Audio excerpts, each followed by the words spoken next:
So hello and welcome to our webinar today.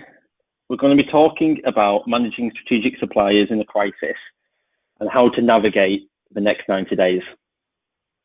We're also going to be covering a few pointers on driving maximum value with your strategic supplier once we're out of the current crisis. So we're going to give a 7-step plan for the current crisis, but also on what the new future looks like. And when we say strategic suppliers, we mean those suppliers that are providing critical services for your organization. These are often complex in nature, high value, and it could include large technology integrations, business process outsourcing, facilities management, PFI, etc. Now, I can still see actually we've got quite a lot of people still attending. So just while we let them in, I think it'd be a really good opportunity to see where everybody's calling from today. So if you just go to the question box and let me know what industry you're in. If you want to be specific, public or private, that would be great.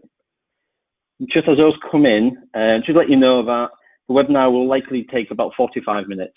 It's probably about 10 minutes more than we anticipated last time, but we've had a few questions come in early, so we've put them into the slides as well. Okay, great. So we've got a lot from the public sector, education, police, NHS, that's really good, local gov, a few private, we've got lawyers on the line, great, we've got telecoms, okay, so also we've got Ireland, Germany, so this is looking really good, fantastic. So I think everybody's on, so we'll start. So my name is Stephen James, and I'm Best Practice Group's Operations Manager. I've been here for well over 9 years now, and only get involved in the bigger programs and also the procurement projects we get involved in. But the main speaker today is Alan Watton, and he's Best Practice Group's co-founder and CEO. Alan specialises in simplifying complex contractual arrangements and optimising supplier performances. He's a well-known expert in the industry, speaking at most industry events, and has authored many white papers on this subject. And he's also the author of PPG's Optimised methodology. Now, as a practice, we specialise in 3 things. Firstly, getting you into strategic supplier relationships, so you receive benefits quickly. Secondly, improving the performance of those relationships where you don't perceive you are maximising the value from them. And thirdly, getting you out of these more complex relationships quickly and at minimum costs and risk. And this could be either natural end or exiting early if the relationship is completely failed. And as part of this, we also act as expert witnesses in courts. But how can we evidence that what we're about to tell you actually works? Well, not only is it a day-to-day occurrence for us, advising on over 530 strategic relationships, but we've also successfully advised our clients through other historical events over the last 20 years that have threatened the existence of organisations. So firstly, we had the 2000 dot-com bubble. Then we had the 2008 financial crash. Then, more recently, the 2016 mini stock market recession. And now, obviously, the current crisis, but people anticipating it's probably going to be the worst global recession since 1929. So we've successfully advised our clients through all of these. But we're not naive to think that managing your strategic supply is the only issue you have at the moment. We are well aware that you'll also have issues surrounding employees, maybe they are self-isolating, etc.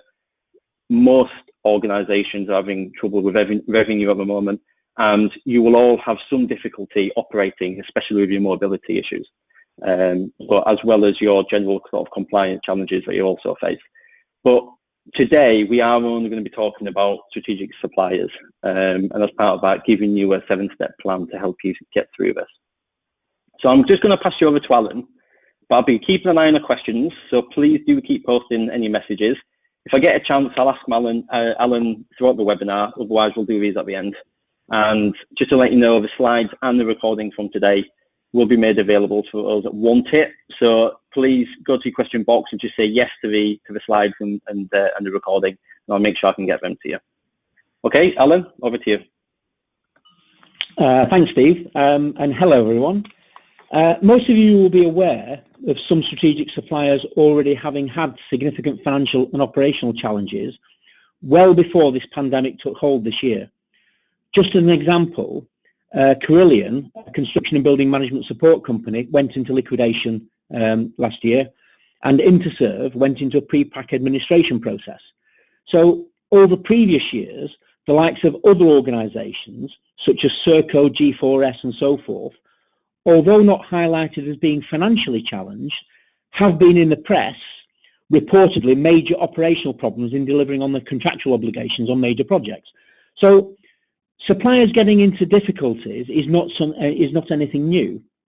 And if we look at the types of general crises that strategic suppliers are having to deal with, then essentially there are four primary categories, and suppliers are usually experiencing one or more of these at a time. So you may have a management crisis there, perhaps as a result of poor management decision making. You may have a change crisis within the supplier organisation, where the management hasn't kept up with the pace of change in their customer or supplier marketplace, or sometimes even within their own organisation. You may have a single event that drives a crisis, such as a major project that goes wrong and creates significant reputational damage for them. But then there's the biggest threat, which is organisational viability, where the impact of one or more of the other three crisis areas eventually leads to the organisation potentially going out of business and its clients at threat of losing the critical services that these suppliers are providing. So just out of interest, have any of you seen any of your suppliers experiencing these challenges at the present time? Just type yes or no in the question box. Wow, okay, so quite a few. All right. So large suppliers having both operational and or financial difficulties isn't really anything new. And as Steve mentioned earlier, we support these issues on a day-to-day basis to make sure that your services are adequately protected. Now, the challenge here is that this pandemic is throwing up significantly more issues because major parts of the world's economy, as we're all aware, have shut down. So suppliers aren't just dealing with one or more issues over misaligned strategies anymore, are they? So if we look at the strategic level, a poor long-term strategy may impact the long-term viability of the company, but often not the short-term. The COVID-19 situation has put many supplier organisations straight into the threat of immediate term viability. And in turn, this means that they may have difficulties getting enough cash flow, which obviously causes them a liquidity problem. So ultimately, this could quite easily lead to their insolvency in certain cases. Financial pressure of this type on supplier organisations tends to be driving some what we would probably call inappropriate behaviours. So the threat of suppliers going out of business, we've seen more instances more recently, certainly over the last 2 months, of having inquiries about suppliers trying to use or trying to activate force majeure clauses, or interestingly, trying to use the legal doctrine of something known as frustration. Sometimes they try and use both together in an attempt to use the pandemic as a reason not to follow through on their contractual obligations. So if we look at a couple of examples, suppliers have complained that they've got to, not that the service can't be delivered, but that they've got to get hold of more resources or interim resources to try and deliver that service. But in most cases, increased cost of delivery is not a trigger for force majeure or even for frustration. If a supplier has to get hold of more resources or change its delivery method quickly at its own cost, as unfair as the supplier may think this is, that's just how it is. If they're trying to use force majeure or the doctrine of frustration, it's not a great way for suppliers to try and force poor service delivery or lack of resources onto the client's service propositions, because it just won't, the bars are so high to deal with that. And some areas of the contract may allow them some wriggle room on costs for things, but it won't be force majeure or frustration that allow you to do that. The need to employ additional people, again, is not a trigger. If the service is a pre-agreed cost, then it's just an inconvenience for the supplier, but the service can still be delivered. No one legitimately available to deliver the service, then potentially this is a trigger. It means that if everybody on that service is self-isolating or ill, and they're physically, this is by law, not my management, prevented from recruiting other people or interims to perform the service, then clearly there's a trigger there to consider the force majeure clauses, in more detail, basically. But the fact is that it's for the party relying on the force majeure to prove or to evidence that the trigger is reasonable.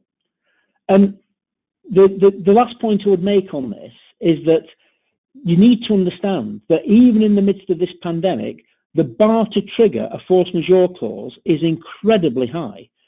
All things being equal in you or your team, providing you're not preventing the supplier from delivering its duties, the bar to trigger frustration of the contract is even higher still. So it will be interesting to know, actually, if any of you have experienced any of this type of behaviour from your suppliers. Just put yes or no in the comments box. Okay, so apparently not many, which is very positive. Okay, good. All right. So let's move on to the 90-day navigation plan to manage your suppliers over this critical period. We'll look at an example here. It might look a bit overwhelming all at once, but as Steve said, you'll get a copy of the slides later if you want them, and you can consider the plan then in your own time and at your leisure. We'll break it down. So note that according to the size and dependency of your own suppliers, that will alter the individual breakdown of each stage and prioritization of your own 90-day plan according to your own specific circumstances, because this is just a general overview. But there are 6 steps, 6 action steps to undertake for these 90 days, and then with a 7th step of basically making sure that the monitoring is ongoing. And essentially, between all of these steps, it covers everything from identifying the core issues of the crisis and the organisational impacts, creating the plans and strategies around them, governing the implementation of the steps, through to ongoing monitoring and adjusting and management of the process according to the feedback on how well matters are progressing for you. But if we go to the first step, which is identify the crisis, then it's really important that you get the most streetwise expertise in your organisation onto your own crisis team at the very beginning to identify the critical suppliers and the impact on each part of your organisation. At the second step, which is initiating the crisis management, it may be that once you've identified the impact, other unexpected issues crawl out of the woodwork. You might need to supplement your crisis team with more specialist technical expertise. You'll already know yourselves that at each stage, you'll need to be very agile and adapt very quickly. So, in fairness, now is not the time to be playing to the egos of internal stakeholders. If someone doesn't fit the team, you'll need to reshape them pretty quickly. And at this point as well, it's really important to determine how critical the existential threats are to your suppliers. So you'll need to assess the types of questions that you need to ask them to get you evidence of this. And we've done just a few examples of questions at a high level here. So if we look at how to diagnose the issues that your suppliers are having, it's really just about having honest conversations with them. So at the risk level 1, which is what we call, essentially the strategic threats, then you want to know whether the supplier is adapting quickly to the pandemic impacts on your marketplace. So, for example, have they got new business ideas that would be appropriate for companies in this constrained market now? Have they got new products or services that they can apply? Are they in fact even winning enough customers to even consider this, their viability longer term? The more operational concerns, which is at the second risk level, how strong are their operational results financially? What do you know about their contracted revenue stream? Can they evidence that the costs are under control? And at the third level, which are crisis liquidity issues, which could lead to insolvency if they've not got these addressed. Do they already have sufficient liquidity within their organisation? Will the bank still offer them some credit? And as we all know, with any business, cash flow is king. Can they avoid bankruptcy if you and other clients actually support them in the right way? So From that point, you'd move on to the third step, which is then to perform a general analysis. And you discuss with your team the supplier's responses to those risk-based questions. So don't be concerned about following up with further clarification with the supplier or evidence that you might need from them. Again, it's about having honest conversations. You'd also be wise to look at your contractual terms at this stage, if you haven't already done so, and requirements, to see what contractual enablers or disablers there are in the contract that help you mobilize any, to overcome any potential crisis in this way. And review in particular any service exclusivity clauses and precipitatory escalation procedures, so you can be making sure you're escalating things in the right way. Just as another point here, when you're reviewing the supplier's early responses, when a supplier represents itself as an expert or a specialist in its field, there's a number of court rulings that support some specialist obligations when you're asking for the supplier's advice and input. These obligations are actually dependent on circumstances, but in principle, and I am going to go off on a little bit of a tangent here just to try and explain a bit more context. So during the tender or bidder phase that you have with it when you get into a service with a new supplier, if you were reliant on the supplier's advice to provide you with a fit-for-purpose solution, then there's been some court rulings that imply certain responsibilities onto what are known as expert suppliers, which of course most strategic suppliers actually are. And these responsibilities can be really a positive thing for the supplier and yourselves if they're used in the right way by both parties. So in essence, when a supplier represents itself as a specialist in its field and it's representing that it can provide you with certain services or solutions or projects, then they've got to validate what they can deliver. But interestingly, they also have to validate what they can't and what the consequential impact is on the project of what they can't deliver. And they have to give you that advice with reasonable care and skill. And most importantly, as a result of those obligations, they're also under what's called a duty to warn. And this duty to warn is really critical because it's to warn you of any adverse impacts, not just on your project, but also in terms of the advice that they give you. So when you're asking them around their, for information, around their financial position, for example, with the set of risk questions that we asked before, then they've got to give you those answers with reasonable care and skill and warn you of any particular service impacts that you're going to have as a result. And overall, it's important to understand that it's the court's view that the supplier is the expert in providing you with fit-for-purpose solutions or services. And the reason behind that is the courts take the view that if you've got a strategic supplier, a specialist supplier, they're putting these services in every week, or these projects. If you're a client that's trying to put these larger projects in place or these larger services in place, then you're doing it probably once every 3 to 5 years.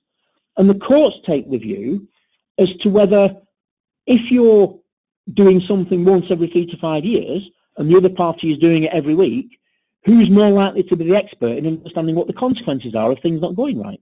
Obviously the provider.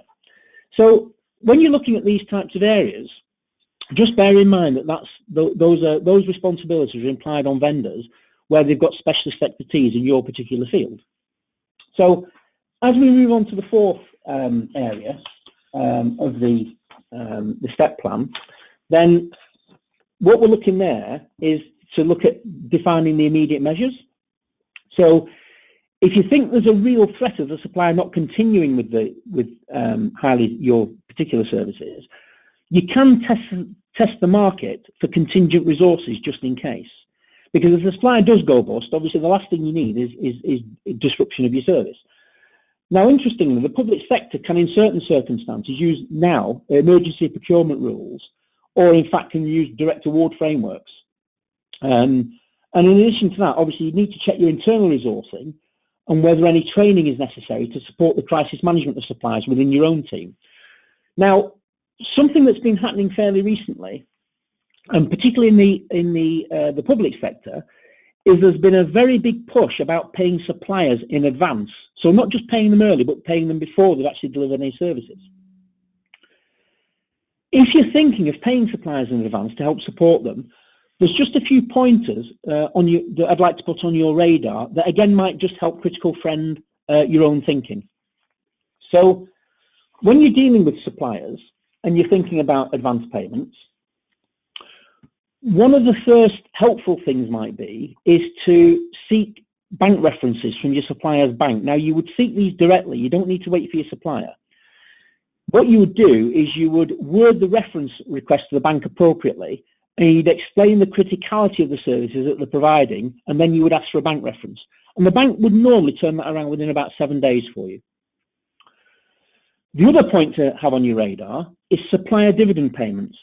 Now, if a supplier is paying out dividends, that will adversely decrease its liquidity options, because of course the cash is going out as soon as it's coming in. So one of the interesting things is, if you've been looking at the news recently, obviously there's a big furore about dividends, particularly for the FTSE 100 companies, where just under half of the FTSE 100 companies have now decided that they're either going to suspend or not pay dividends for the current financial year. Now, across the FTSE as a whole, across the all share index, that's about 25% that have confirmed that they're not paying dividends for the foreseeable future. But in essence, where you've got other organisations such as venture capital companies that are supporting suppliers rather than the stock market, then they may well be under shareholder pressure to pay dividends. So you really need to ask those questions. And if they are due to pay dividends, you would need to know when. If they decline, or if they're suggesting that they're not going to pay dividends to their shareholders, then it's really important that you get that in writing from a senior executive of the company that dividends won't be paid out for the next 6 or 12 months or so. The reason for that's pretty obvious, but in essence, there's no point really paying the supplier in advance to help them keep them afloat and keep the services in place if it's then going to go out the back door immediately in dividends to the shareholders. So again, just have that on your radar, that you would really want confirmation that if you're going to pay in advance, that dividends aren't going to be paid out within the next 6 to 12 months. Invoice factoring is another area for advance payment consideration. So a lot of suppliers have actually got invoice factoring or invoice discounting facilities in place. And this is essentially where a financial institution will lend the supplier money against the invoices that it's raised. And the percentages differ, but it's usually anywhere up to 80% of the invoice value that the finance company will give back to the supplier, and they normally get that within 48 hours of raising the invoice and sending you an invoice. The point here, though, is that it's a really expensive process for a supplier to have factoring in place. So it can be anywhere between 1 to 4% of gross invoice value, which has a significant impact on margin, particularly for low margin services. So between the cost of the administration costs of the factoring, between the interest rates of drawing down on the cash from factoring, monthly retainer fees and so forth, that can be quite a significant amount of money for them. But there's a potential win-win deal here. So if you're prepared to pay your supplier in advance for services to help keep them liquid, then there is a discussion to have with your supplier between that 1 and 4% that they pay on factoring fees that potentially you could also benefit from. So again, those 3 items are just useful to have on your radar. There's another point here, which of course, if you do pay a supplier in advance, what happens if they go bust, if they go into bankruptcy? Then you can actually get insurance that's called supplier default insurance that you can pay for in advance before you pay your suppliers. So if the supplier does go bust, you can reclaim that advance payment for services that they've not yet delivered. Alternatively, you can also consider claiming against their professional indemnity insurance if the service paid for hasn't actually been delivered. So that's just a few points to consider if you're thinking of paying your suppliers in advance. That then moves us on to the 5th point, really, which is to create the restructuring plan. So at this point, you'd really be pulling all of your data together and plan it out with your mitigation and operational strategies most importantly, and we would always say this, it's really about communication. You know, please keep your communication very strong with both your internal stakeholders and with your supplier to let them know what your management approach is to this particular crisis. Moving on to the sixth step, that's really about implementation. So if you mobilize your internal and supplier teams in the right way, then that'll make sure that you get your informal daily feedback on any supplier changes in personnel and service quality. So this is what we would normally call the water cooler type conversations, where you just pick things up from conversations that you overhear and so forth. But obviously, in these times of social distancing, it's really important to just be talking, having regular calls with your own internal team, and of course with the supplier, for any particular elements you can pick up that might put the supplier's viability into question or your service levels into question. So, and to sort of build on that, if you can get a senior manager in the supplier to provide a weekly in-writing update of their operational liquidity position for areas where they undertake operational services for you or critical services for you, that will be really helpful. And then you've got the final step, which is the ongoing monitoring.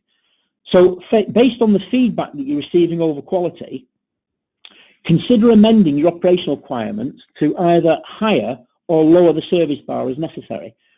Validate that both your internal team and the supplier team are collaborating and ongoing trust is in place or is being developed, because keeping the trust or maintaining trust is really just so important, particularly where you are now. So if we look at the plan overall, there's a lot to think about, but if you follow the structure and align it to your specific circumstances, this approach does work. As Steve said earlier, we're dealing with these issues on a day-to-day basis. So if it would help you to have an informal confidential chat about how we can provide any clarification for you as to how you apply this particular structure and plan to your individual circumstances, just let us know by going to the comments box and just entering the number 90 for the 90-day plan. Okay, so on that basis then, we assume that if everything's been put in correctly, that we've avoided the crisis, and we're now looking to the future to drive much better value. So let's assume then that we've put our 90-day crisis plan into action, we've completed it, and we're now just about to start the 4th week of July, looking to the future. So what objectives are most successful organisations looking at that deal with supplier relationships really well? Well, in essence, there's a 7-step framework approach that we use ourselves to assess client and supplier capability on these things. And you can use this framework yourselves so you can sanity check or to critical friend check your own thinking around what you're already doing to try and build for the future once we get out of the other end of this crisis. So in terms of the first step, which is really building for the future, this is about having the right team structure in place or how the right team structure actually generates a really good return on investment for you. Moreover, the maturity, I guess is the best way of describing it, of your organisation's approach in dealing with its strategic suppliers helps you become the client of choice and build these highly trusted relationships. And just as an example here, on this first point of driving maximum value for you, then if you look at a good team that's in place, that's well resourced, and you've invested and trained and coached them in the right way, then the best organisations who have got the best teams are achieving between 7 to 11 times a return on investment for each individual they employ directly, related to managing and collaborating with strategic suppliers. So investing in the right teams will generate good value for money and will significantly improve your reputation in the supplier marketplace. And investing in those teams will get you to a really good place quickly, because they just help you innovate and will help you improve your services on an ongoing basis. On the second point there, which is becoming the supplier's client of choice, what do suppliers really want on this? So if we look, considering that you're investing millions with these suppliers, then what they want actually is relatively lightweight. So in essence, what they're really looking for is mutual respect.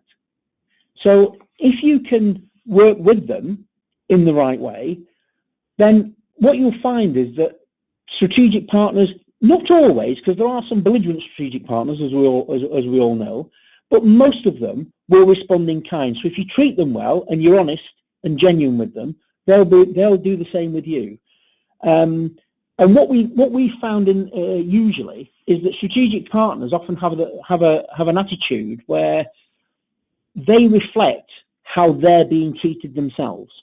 So if you treat them well, they'll treat you with respect, and you'll get respect from them, which is pretty obvious stuff, we know. The second point is paying them on time. Now, if a supplier has the discretion over services for not paying for over your service levels, and you decide not to pay them as a first resort, that's a really blunt instrument. So it's really better, rather than just simply not pay them, to go through informal and formal channels of escalation to quickly resolve the issues. Because what we found in our experience of dealing with hundreds of these, clients can't quite get their heads around the fact that if they don't pay the supplier, they don't always get the behaviour they want. They just expect the supplier to jump and respond. And sometimes they will jump and respond, but they end up causing you more problems by jumping and responding, because they'll fix one thing and then cause you 3 other problems down the line because they've lost resources on other areas.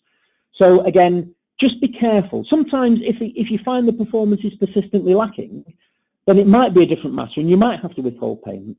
But just be mindful about how you approach it, because it doesn't drive often the sustained corrective behaviour that you would expect. And the third area is on collaboration. Strategic partners want to be exactly that, partners. They can't do that if they aren't in your inner circle of strategic thinking across your services. So they want to share in your success. And I know that they're doing the service for not for the good of their own health, but actually for financial recompense. But most of them are genuinely wanting to deliver the best services for you, want to help you innovate and get your business right. Because actually, ultimately, that gives them the opportunity to widen their services as well, the more they can deliver for you in a better way, a more effective way. So if we look at the benefits of being a client of choice, management support. So particularly in a crisis like you've got now, if you have really strong relationships with your suppliers, they will go the extra mile for you to resolve issues really quickly. And the supplier's internal management team will mobilise very quickly to make sure they can achieve those outcomes for you.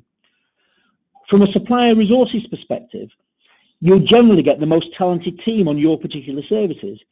Most importantly, you'll also secure scarce resources. So where you've got a particular technical requirement that's quite deep and you need very, very strong expertise in it, you'll generally be able to secure those resources quite quickly from the supplier. And the other point here is that you'll get higher services at a lower cost. Well, why is that? Because if you take a very mature approach with the supplier and you've got honest and open conversations, they see you as a client as a very low risk client.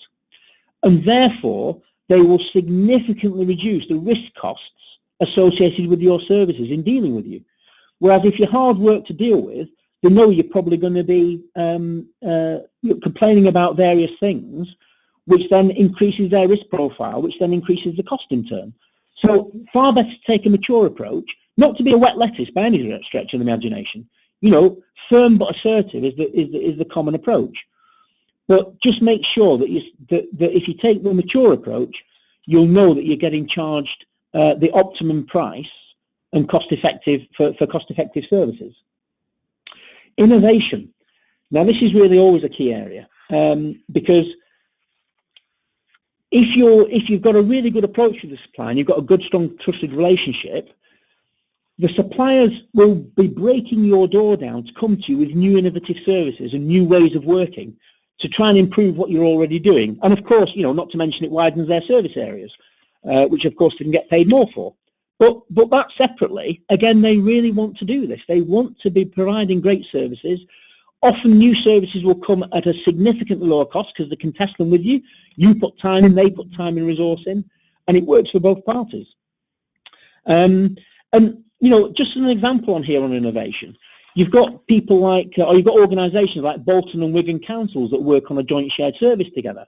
where they've incorporated the housing and care units of both respective councils and leisure centres as well, driving millions of pounds worth of savings and actually getting better services in the process.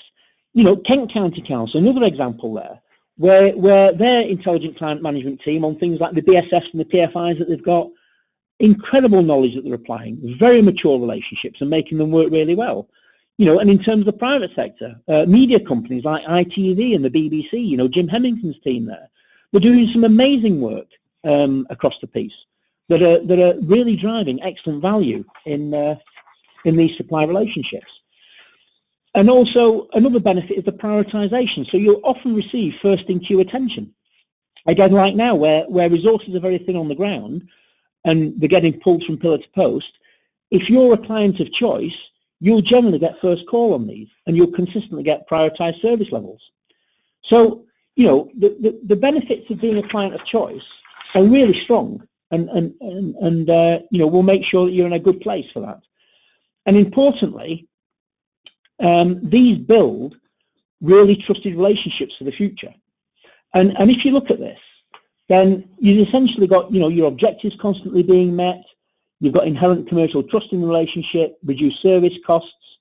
You've got evidence-based results. You've got high reputation with your peers and so forth. So across the hundreds of relationships that we've dealt with, these are the 10 characteristics that we see when those relationships are being driven in a very mature way and are operating in a manner that means it's driving really great value for you in that process. Now, as we move to the second point here, step 2, which is the strategic review of the supplier relationships. Now, at this point, you look at the evidence of what outcomes and objectives and value for money your existing strategic relationships are actually achieving now. Ideally, you'll also look at your contract terms and where they're helping you achieve those outcomes, so where the enablers in the contract are, and where aspects of the contract actually might be detracting from them. You'll have discussions with your stakeholders to help validate the information that you've been gathering and to add some context so you've got a complete picture of everything. At the third step, you're into the information analysis step, which is where you look at the maturity of the supplier, how they're supporting you in achieving your objectives, and whether there are any challenges that you're coming across where they're actually hindering your own progress. And then obviously you'd look at the potential challenges that you'd have, which could be causing you issues around there. In terms of the client management skills, or client supplier management skills, your own team skills, there are 5 core levels of maturity that provide you with visibility of the likely level of value for money you're achieving from your internal team. So just to give you a high-level example here, there are 8 behaviours and 10 professional areas of the most mature intelligent client function teams. Now, if you don't have an intelligent client function team and you're just doing ad hoc activity with your contracts and with your suppliers, generally when something just falls off the rails, then there will be a huge amount of service, innovation and cost leakage in that relationship. We know that from the 500 plus relationships that we've dealt with. Even if you're doing regular and basic contract management, you're still leaving money on the table and ideas and innovations on the table, and it's probably still costing you money outright. Where you've put resources into the intelligent client function and they're getting coached and trained, this is when you then start getting a real return on investment. And even at this level, you'll be getting something like a 50% return on investment from what the team actually costs you to run these strategic relationships. Once you start moving into the expert client function, then you get into very serious money. You'll be getting something like a 3 times return on average. And again, these are from our internal benchmarks. A 3 times return on average of what that team costs you. And when you get into becoming a diversified client function, that was from the example that we showed you earlier, where you're getting anywhere between a 7 to 11 times return on investment from the team that you've got in place with the value for money the suppliers are driving for you. And then when you're actually looking at those skills, if you're trying to assess or benchmark where these particular skills are within your own team, Again, we've just got a high-level example of this for you, just so you can see the types of things that we measure. So the 5 competency levels that you saw on the previous slide go across the top here now, and down the left you've got the key really skills areas and competence areas of the individuals within your team. And we score these from 1 to 15, but basically at the bottom of the screen there you'll see where the client function return on investment approaches roughly. So in general terms, where the yellow line is, the gold line is down the middle of the screen there, if you've got an intelligent client function that operates broadly around that area, then you'll be getting a 2 to 3 times investment, or 1.5 times 2 times investment, I should say, sorry, in terms of that the return on investment that team's actually providing to you. Once you start moving up the scale, then the team value for money gets dramatically increased. And from that point of doing your analysis, you'll then be doing your early feedback to your stakeholders. So what you really want to do at this stage is go back to them with your early findings and your conclusions, and then say to them, look, essentially you want to elicit their input to sound test these particular analysis that you've had about how much value for money you're creating, how the relationships are being formed, whether they're operating in the right way and so forth, and see what the people on the coalface actually think, and if there's any misunderstandings that you've had and so forth, because if there are, then you can realign that context and revalidate the evidence that you've just done. And then as you then move on to the 5th step, you would develop your conclusions together from having done this analysis, and you'll refine them based on the feedback and the revalidation of the evidence against the right what good looks like model for driving maximum value from these strategic relationships. And there's a number of models available, but the model we developed and we continue to update is based on our dealing with 500 complex relationships, as we mentioned earlier. And we'll give you a brief outline of what it would be helpful to compare your findings against, if you think that's helpful. So in essence, what you've actually got is, we actually call this our optimized process. But in terms of the areas that you're going to use for a benchmark, it's important to make sure that each of the components are evidenced against a successful strategic relationship. So not just a model that looks nice, but something that's got evidence that supports it. And from the hundreds of relationships that we've been involved with, we've found that there are 8 key components to assure success in those relationships. And in essence, the first one is the articulated business vision. So this is where your organisation has clearly articulated specific business objectives it will achieve once a solution has been implemented. And that then gets communicated to the suppliers so they're clear about the business outcomes, and then they can act in a real genuine strategic partnering capacity for you to help support you in that. You'd have an intelligent client team where the ICF team demonstrates strategic, commercial and partnership behaviours that an intelligent client, that an intelligent supplier would require. And an intelligent supplier basically is a supplier that really works strategically with you, that understands the holistic objectives of the intelligent client team and your own organisation, and then strategically supports those objectives. Having clear service requirements in the relationship, so the clarity of having use cases for each of the different service areas that you have, and clear business objectives that you're seeking to achieve from each of those outcomes and objectives, is really important then to communicate that to the supplier so it can then validate whether the solutions or services it has will actually achieve the right outcome for you. The supplier's expert responsibilities. Now this is an unusual one. This is what we talked about earlier with the duty to warn. The suppliers, as a result of these court rulings that you saw before, it's really important to have within your own team the knowledge of what the expert suppliers' responsibilities actually are, their duty to warn, and how that impacts the contractual due diligence responsibilities between you all in terms of the services that are being provided. A fit-for-purpose contract. Now, again, when you benchmark a fit-for-purpose contract, the best contracts are not the boilerplate ones, but the ones that are reverse engineered from the business objectives that you've got in place. to support the enabling behaviours so that everyone's encouraged to work together and collaborate using the contract as a foundational piece. The contract shouldn't just be stuck in a drawer. The contract should really be a reflection of how you operate the service and how you operate the relationship. And it should be firmly ensconced within the contractual terms so that you operate the relationship in a really pragmatic and agile way to take account particularly of circumstances that we've got now.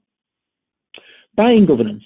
So this is procurement governance that drives the right foundations that we've talked about earlier to assure a fit-for-purpose solution and a fit-for-purpose supplier is procured, a supplier that really aligns with your own cultural values so you can work with them in the right way.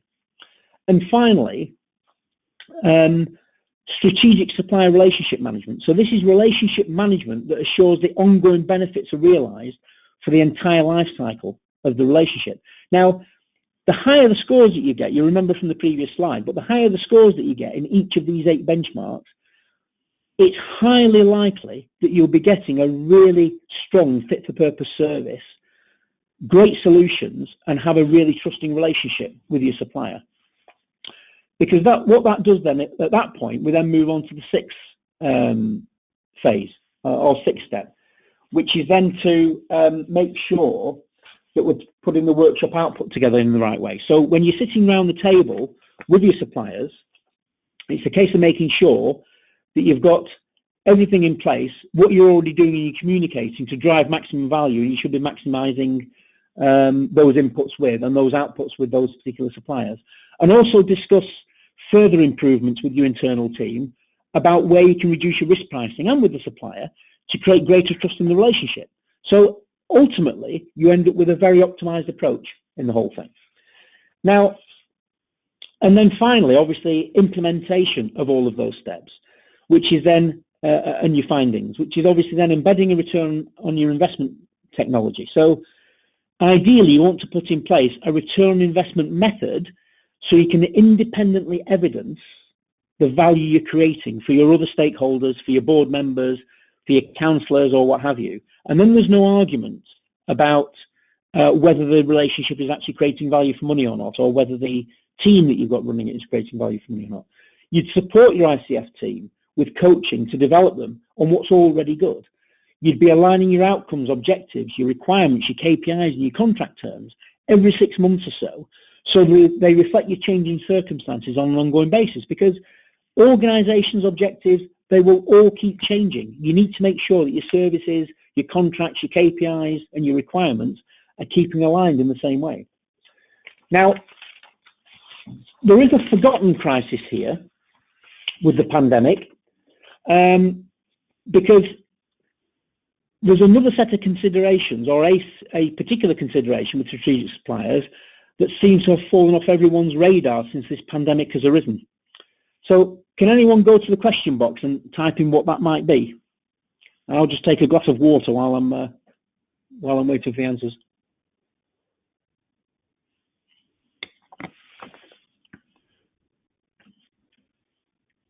Okay, you're not doing well here, guys. You've not come up with any answers. Okay, let's just say what it is. It's the usual one of the thing that fell off the radar, which is Brexit.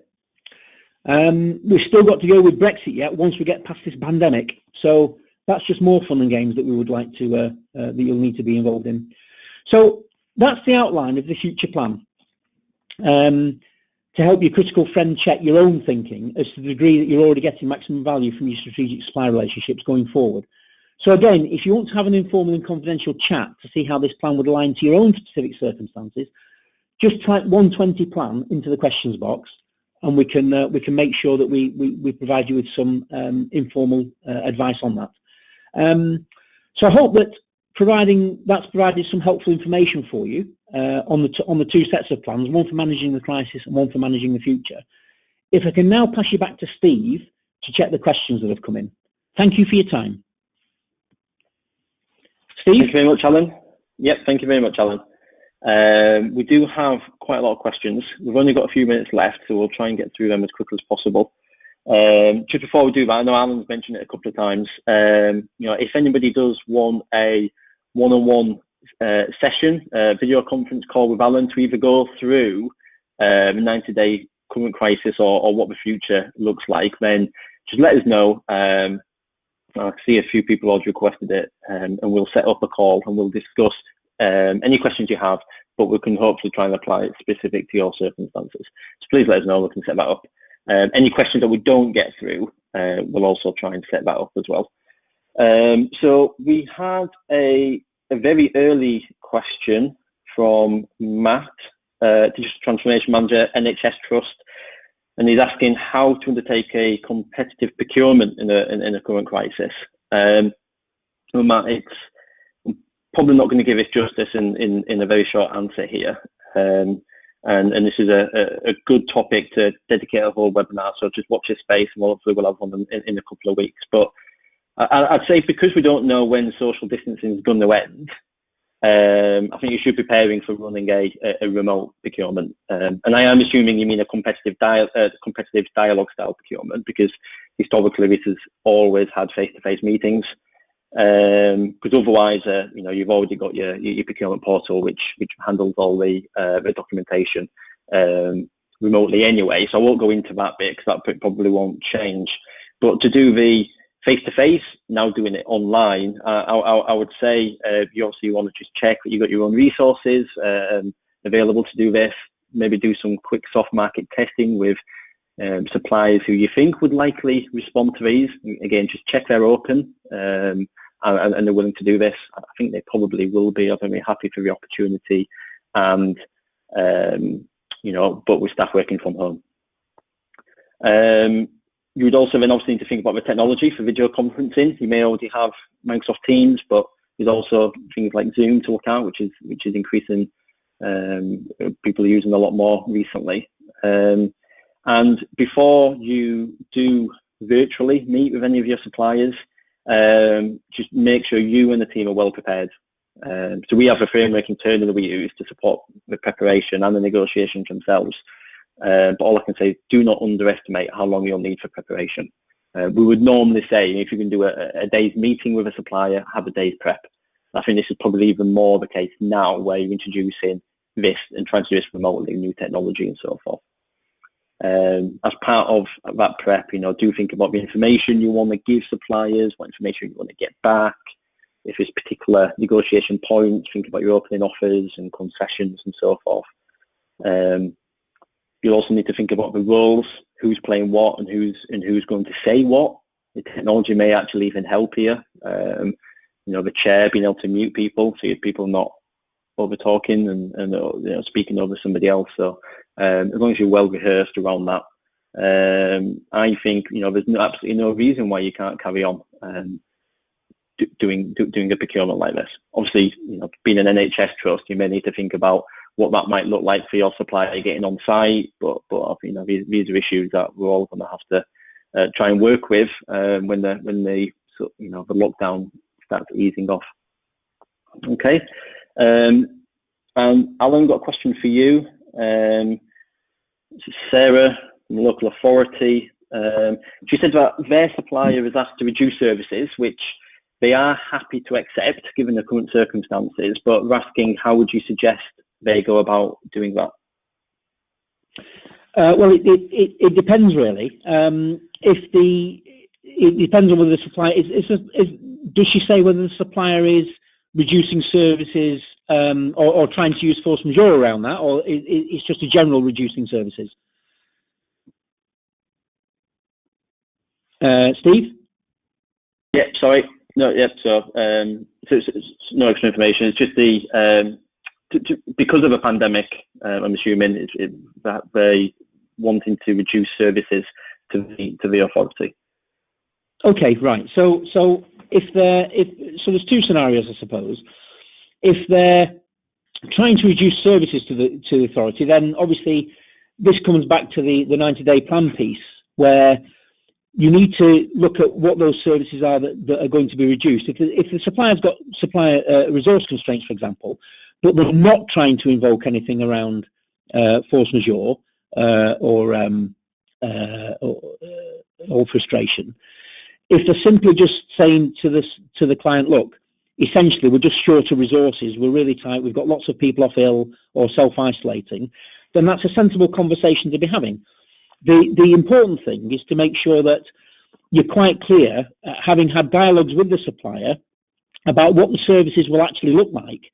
So on the basis that the services look are sustainable, and that they're not going to have too much of an impact on, or the reduction of them is not going to have too much of an impact on your organisation, then what I would say is just be clear that you and the supplier get together and you are absolutely crystal clear about what those services look like in their final form, in their final reduced form. So you're all clear about what your expectations are. Then I would suggest you do a quick scoping exercise to scope those services to make sure there's nothing else that crawls out of the woodwork that will also get reduced, that either you or the supplier haven't particularly considered at that particular stage. And the third thing I would say is, once you've agreed whatever it is that you've agreed that reduced service looks like, just confirm it briefly to one another in writing, so that you're clear. And then the fourth thing is that for a suspension period of perhaps, let's say 30 days. So I would say that have that as a change variation in your contract, but have it as a negative option. So in essence, in the contract, whatever service levels that you have, you keep them to their existing service levels, but this change is activated for, let's say, something like 30 days or whatever period it is that you agree. But after that period, it will by default go back to the original service levels.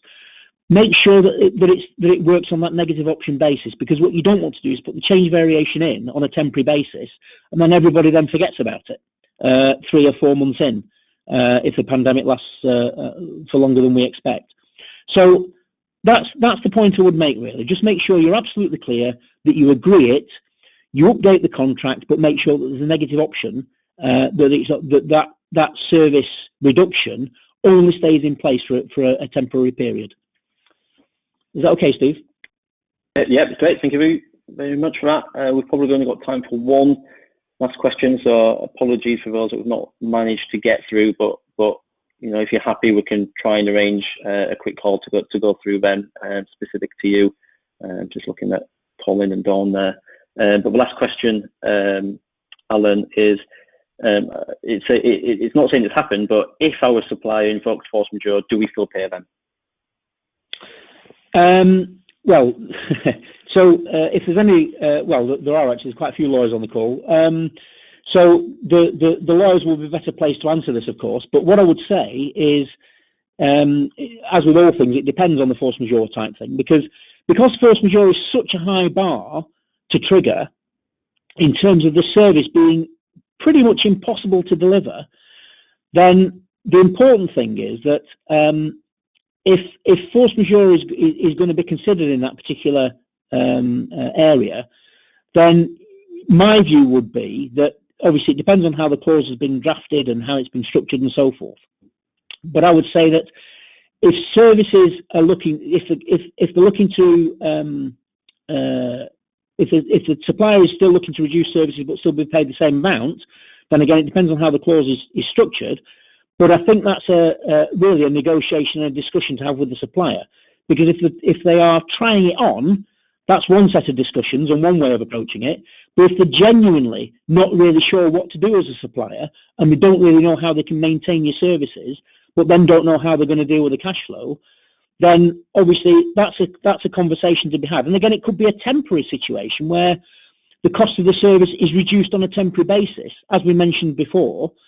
But then it goes back up to its normal levels on the basis that service levels increase again after that particular period. Does that answer the question, Steve? It does, yes. Thank you very much, Alan. Okay, all right. One last one. I saw Tom is saying how contractor authorities shortcut the normal procurement processes, and assuming that probably a follow-up to the answer I gave earlier.